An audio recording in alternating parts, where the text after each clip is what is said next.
Praise the lord. ದೇವರ ಪರಿಶುದ್ಧ ನಾಮಕ್ಕೆ ಸ್ತೋತ್ರವಾಗಲಿ. ಪ್ರಿಯ ಸಹೋದರ ಸಹೋದರಿಯರೇ, ನಾವು ಯೇಸು ಕ್ರಿಸ್ತನ ನಾಮದಲ್ಲಿ ನಿಮ್ಮೆಲ್ಲರಿಗೂ ವಂದನೆಗಳನ್ನು ತಿಳಿಸುವನಾಗಿದ್ದೇವೆ. ಈ ದಿನದ ದೇವರ ವಾಕ್ಯ ಕುಲಸದವರು ಬರೆದ ಪತ್ರಿಕೆ 3ನೇ ಅಧ್ಯಾಯ 12ನೇ ವಚನ ಈ ರೀತಿಯಾಗಿ ಹೇಳುತ್ತೆ. ಹೀಗಿರುವುದರಿಂದ ನೀವು ದೇವರಿಂದ ಆರಿಸಿಕೊಂಡವರು, ಪ್ರತಿಷ್ಠರು, ಪ್ರಿಯರು ಆಗಿರುವುದರಿಂದ ಕನಿಕರ, ದಯೆ, ದೀನಭಾವ, ಸಾತ್ವಿಕತ್ವ, ದೀರ್ಘಶಾಂತಿ ಎಂಬ ಸದ್ಗುಣಗಳನ್ನು ಧರಿಸಿಕೊಳ್ಳಿರಿ ಎಂಬುದಾಗಿ ಪ್ರಿಯರೇ. ಹೌದು, ಹೀಗಿರಲಾಗಿ ನೀವು ದೇವರಿಂದ ಆರಿಸಿಕೊಂಡವರು. ಈ ವಾಕ್ಯವನ್ನ ಯಾರ್ಯಾರು ನೀವು ಕೇಳ್ತಾ ಇದ್ದೀರೋ ಎಲ್ಲರೂ ಯಾರು? ದೇವರ ಮಕ್ಕಳು, ದೇವರಿಂದ ಆರಿಸಿಕೊಂಡವರು. ದೇವರು ಆರಿಸಿಕೊಂಡಿಲ್ಲ ಅಂದ್ರೆ ನಾವು ಈ ಲೋಕದಲ್ಲಿ ಇರುವುದಕ್ಕೆ ಸಾಧ್ಯವಿಲ್ಲ ಪ್ರಿಯರೇ. ದೇವರು ನಮಗೆ ಶ್ವಾಸವನ್ನ ಕೊಡದೇ ಇದ್ದಿದ್ರೆ ನಾವು ಜೀವಂತವಾಗಿರುವುದಕ್ಕೆ ಸಾಧ್ಯವಿಲ್ಲ ಪ್ರಿಯ ದೇವಚನರೇ. ಆದರೆ ದೇವರು ಇವತ್ತು ನಮ್ಮನ್ನ ದೇವರು ನಾವು ತಾಯಿಯ ಗರ್ಭದಲ್ಲಿ ಪಿಂಡವಾಗಿರುವಾಗ ದೇವರ ಕಣ್ಣುಗಳು, ಆತನ ಕಣ್ಣುಗಳು ನಮ್ಮನ್ನು ನೋಡಿದವು. ಆತನ ಕೈಗಳಲ್ಲಿ ನಾವು ಛತ್ರಿಸಿಕೊಳ್ಳಲ್ಪಟ್ಟಿದ್ದೇವೆ.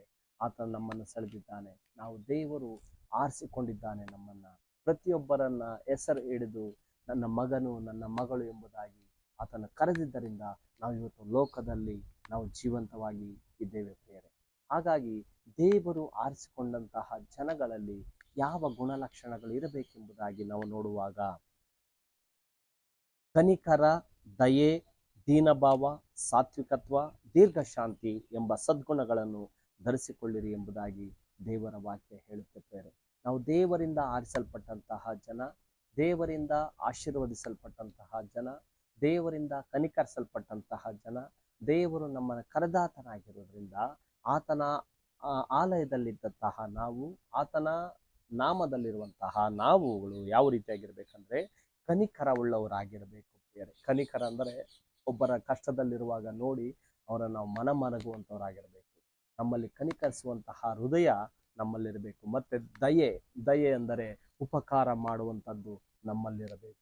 ಯಾಕಂದ್ರೆ ಯಾವ ಮನುಷ್ಯನಲ್ಲಿ ಕನಿಕರ, ದಯೆ ಮತ್ತು ದೀನಭಾವ, ತಗ್ಗಿಸಿಕೊಳ್ಳುವಂತಹ ಗುಣ ಇರುವುದಿಲ್ಲವೋ ಅವನು ಮನುಷ್ಯನಾಗೋದಕ್ಕೆ ಸಾಧ್ಯವಿಲ್ಲ ಪ್ರಿಯರೇ.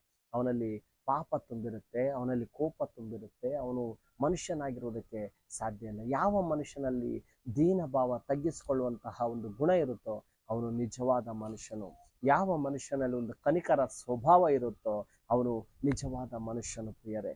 ಇನ್ನೊಬ್ಬರ ಕಷ್ಟಗಳನ್ನ ಅರ್ಥ ಮಾಡಿಕೊಳ್ಳುವನಾಗಿರ್ತಾನೆ, ಇನ್ನೊಬ್ಬರ ಪರಿಸ್ಥಿತಿಗಳನ್ನ ಅರ್ಥ ಮಾಡಿಕೊಳ್ಳುವನಾಗಿದ್ದಾನೆ, ಇನ್ನೊಬ್ಬರು ಯಾವ ಒಂದು ಪರಿಸ್ಥಿತಿಯಲ್ಲಿದ್ದಾರೆ ಎಂಬುದನ್ನ ತಿಳ್ಕೊಳ್ಳುವನಾಗಿದ್ದಾನೆ ಪ್ರೇರೆ. ಅದು ಎಲ್ಲರಿಗೂ ಅಂತಹ ಹೃದಯ ಇರೋದಿಲ್ಲ, ಕೆಲವರಿಗೆ ಮಾತ್ರ ಇರುತ್ತೆ. ಯಾರು ದೇವರನ್ನ ಆರಿಸಿಕೊಳ್ಳುತ್ತಾರೋ ಅಂತಹ ಜನಗಳಲ್ಲಿ ಮಾತ್ರ ಈ ಗುಣಗಳು ಇರುತ್ತೆ ಪ್ರೇರೆ. ನಮ್ಮಲ್ಲಿ ಯಾರಿಗಾದ್ರೂ ಅಂತಹ ತಗ್ಗಿಸಿಕೊಳ್ಳುವಂತಹ ಗುಣ ನಮ್ಮಲ್ಲಿಲ್ಲ, ಆಮೇಲೆ ಕನಿಕರಿಸುವಂತಹ ಗುಣ ನಮ್ಮಲ್ಲಿಲ್ಲ, ನಮ್ಮನ್ನು ನಾವು ತಗ್ಗಿಸಿಕೊಳ್ಳುವಂತಹ ಗುಣ ನಮ್ಮಲ್ಲಿಲ್ಲ ಅಂದ್ರೆ ಈ ದಿನದಲ್ಲಿ ನಾವು ವಾಕ್ಯಗಳನ್ನು ಕೇಳುವಂತಹ ನಾವುಗಳು ಇಂದಿನಿಂದ ನಾವು ಬದಲಾಗಬೇಕಾಗಿದೆ ಈ ಸಮಯದಲ್ಲಿ. ಯಾಕೆಂದ್ರೆ ದೇವರ ವಾಕ್ಯ ಹೇಳುತ್ತೆ, ದೇವರು ನಮ್ಮನ್ನ ಆರಿಸಿ ತೆಗೆದುಕೊಂಡಿದ್ದಾನೆ ಎಂಬುದಾಗಿ. ಆರಿಸಿ ತೆಗೆದುಕೊಂಡಿದ್ರೆ ನಾವೇನಾಗಿದ್ರಿ? ದೇವರಿಗೆ ಪ್ರಿಯರಾಗಿದ್ದೀರಿ. ದೇವರಿಗೆ ಪ್ರಿಯರಾಗಿರುವಂತಹ ನಾವು ದೇವರ ಗುಣಗಳನ್ನ ನಾವು ಅಳವಡಿಸಿಕೊಳ್ಳಬೇಕು, ದೇವರ ಗುಣಗಳನ್ನ ನಾವು ಧರಿಸಿಕೊಳ್ಳಬೇಕಾಗಿದೆ ಪ್ರಿಯರೇ. ಯಾಕಂದ್ರೆ ಅವರು ಏನಾಗಿರ್ತಾರಂದ್ರೆ ದೀನಭಾವ, ಸಾತ್ವಿಕತ್ವ, ದೀರ್ಘಶಾಂತಿ ಉಳ್ಳವರಾಗಿರ್ತಾರೆ.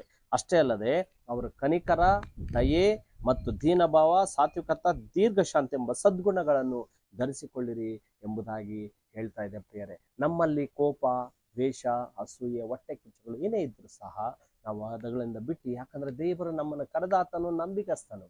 ಆತನ ನಂಬಿಗಸ್ತನು ಕರೆದಾಗಿರೋ ಪ್ರಕಾರವಾಗಿ ನಾವು ಸಹ ದೇವರಿಗೆ ನಂಬಿಗಸ್ತರಾಗಿರ್ಬೇಕು. ಯಾಕಂದ್ರೆ ಆತನು ಹೇಳ್ತಾನೆ, ನಾನು ದೇವರ ವಾಕ್ಯದಲ್ಲಿ ಹೇಳುವ ಪ್ರಕಾರವಾಗಿ ನಾನು ಪರಿಶುದ್ಧನಾಗಿರೋ ಪ್ರಕಾರವಾಗಿ ನೀವು ಸಹ ಪರಿಶುದ್ಧರಾಗಿರಿ ಎಂಬುದಾಗಿ ನಾವು ವಾಕ್ಯದಲ್ಲಿ ನೋಡುತ್ತೇವೆ. ಹೌದು, ದೇವರು ಪರಿಶುದ್ಧನಾಗಿದ್ದಾನೆ, ದೇವರು ನೀತಿವಂತನಾಗಿದ್ದಾನೆ, ದೇವರು ಕನಿಕರಿಸುವಂತನಾಗಿದ್ದಾನೆ, ದೇವರು ಎಲ್ಲವನ್ನ ನೋಡುವನಾಗಿದ್ದಾನೆ. ಹಾಗಾಗಿ ಆತನ ಮಕ್ಕಳಾದಂತಹ ನಮ್ಮಲ್ಲಿ ದೀರ್ಘಭಾವ, ದೀರ್ಘಶಾಂತಿ ನಮ್ಮಲ್ಲಿರಬೇಕು ಮತ್ತು ದಯೆ, ಉಪಕಾರ, ಶ್ರಮದಮೆ ನಮ್ಮಲ್ಲಿರಬೇಕು ಬೇರೆ. ಅಂತಹ ಗುಣಗಳಿದ್ದರೆ ನಿಜವಾಗಿ ದೇವರು ಆರಿಸಿಕೊಂಡಂತಹ ಜನ. ನಮ್ಮಲ್ಲಿ ಆ ಗುಣಗಳಿಲ್ಲ ಅಂದ್ರೆ ನಾವು ಲೋಕಕ್ಕೆ ಸಂಬಂಧಪಟ್ಟವರಾಗಿರ್ತೀರಿ ಬೇರೆ. ನಾವು ದೇವರಿಗೆ ಸಂಬಂಧಪಟ್ಟವರಾಗಿದ್ದೀರಾ ಅಥವಾ ಲೋಕಕ್ಕೆ ಸಂಬಂಧಪಟ್ಟವರಾಗಿದ್ದೀರಾ? ಯಾಕಂದ್ರೆ ದೇವರು ನಮ್ಮನ್ನು ಆರಿಸಿ ತೆಗೆದುಕೊಂಡಿದ್ರಿಂದ ನಾವು ಲೋಕವನ್ನ ತ್ಯಜಿಸಿ, ನಾವು ಎಲ್ಲವನ್ನ ತ್ಯಜಿಸಿ ನಾವು ದೇವರ ರಾಜ್ಯದಲ್ಲಿ ಸೇರುವವರಾಗಿರ್ಬೇಕು ಬೇರೆ. ಆತನ ರಾಜ್ಯದಲ್ಲಿ ಸೇರುವಂತಾರೆ ಎಂತರಾಗಿರ್ತಾರೆ? ದೀರ್ಘಭಾವ, ದೀರ್ಘಶಾಂತಿ, ಶ್ರಮೆ, ದಯೆ, ಉಪಕಾರ, ನಂಬಿಕೆ, ಸಾಧುತ್ವ, ಇಂಥವುಗಳಲ್ಲಿ ನಾವು ನಂಬಿಕೆ ಇಡಬೇಕಾಗಿದೆ ಪ್ರಿಯರೇ. ಹಾಗಾಗಿ ನಾವು ದೇವರ ವಾಕ್ಯವನ್ನು ಪ್ರೀತಿಸೋಣ. ದೇವರು ಕಲಿಸ್ಕೊಟ್ಟಂತಹ ವಾಗ್ದಾನಗಳನ್ನು ಕೈ ಹಿಡಿದುಕೊಂಡು ನಾವು ಮುನ್ನಡೆಯರಾಗೋಣ. ದೇವರ ವಾಕ್ಯಗಳನ್ನು ಆಶೀರ್ವಾದ ಮಾಡಲಿ. ಆಮೇನ್.